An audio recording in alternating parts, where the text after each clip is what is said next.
Emakume raketistak, iragana eta etorkizuna.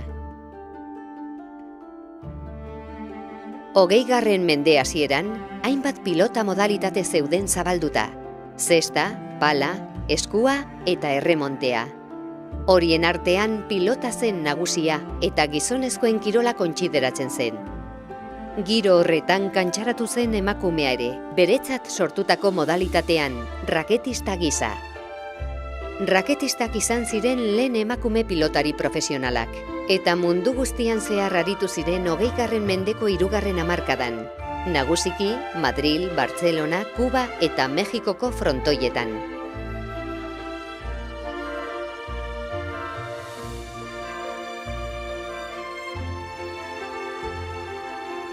Arrasaten, lehen raketistak, Justi eta Miren Arenaza aizpak izan ziren.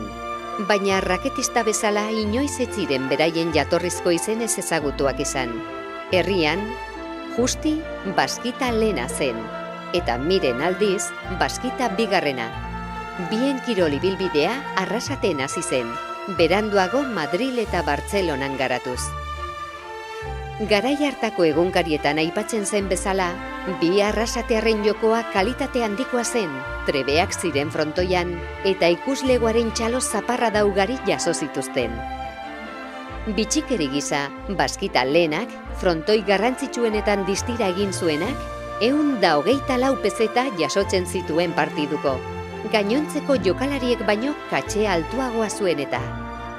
Gerora, Juanita eta Margarita lengusinak ere, kirol hau praktikatzen hasi ziren. Lengusinen zaletasun bera hartu, eta batez ere Juanitak ibilbide arrakastatsua izan zuen Madrilen lehendabizi eta Mexikon geroago. Honek ere izena aldatu behar izan zuen, garai hartan Juanita ugari baitzeunden, eta Olga izenarekin egin zen famatua.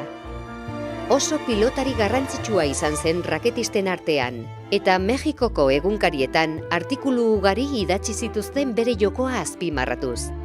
Los brazos de hierro deitzen zioten. Margarita aizpa, Mondragonesa bezala ezagututako raketista, Zaldibar frontoian hasi zen kirol honetan jarduten. Ondoren Bartzelona, Sevilla eta Madrilera salto egin zuen, 1953an agur erretiroa hartu zuen arte. Naizta beranduago Mexikon berragertu zen 1974an betirako agur esan arte.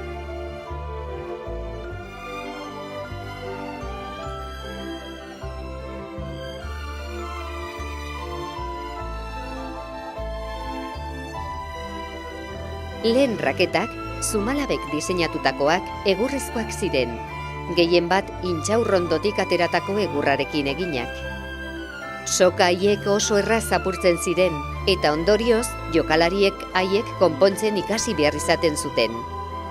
Pilotak aldiz, hasieran gomazkoak erabiltzen zituzten, baina denbora gutxira larruzkoekin jokatzen hasi ziren.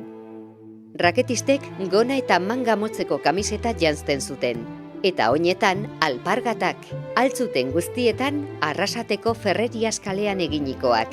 Beraiek zioten moduan, Arrasatekoak ziren alpargatarik onenak. 100 emakume aritu ziren raketarekin bere bizimodua aurrera ateratzen, eta ez nolanahiko bizimodua gainera. Gehienak euskaldunak ziren, naizta gehienek beraien ibilbidea kanpoko pilotalekuetan osatu. Kontatzen denez, modako emakumeak ziren raketistak, eta ikusmin handia piztu zuten garai hartan. Gerra zibilaren ostean, pilota federazioa sortu zen, baina ez zuen raketisten lizentziarik berritu nahi izan. Beraien esanetan, raketa etzelako egokia emakumeentzat, ama izatea omentzelako lehentasuna. Emakumeen raketa jokoak, 1980ko udar arte biziraun zuen, orduan jokatu ziren azken partidak Madrilgo frontoian. Ordutik, kirol arloan, raketisten modalitatea desagertu eginda, eta erakusketa gisa bakarrik jokatzen dira partida batzuk.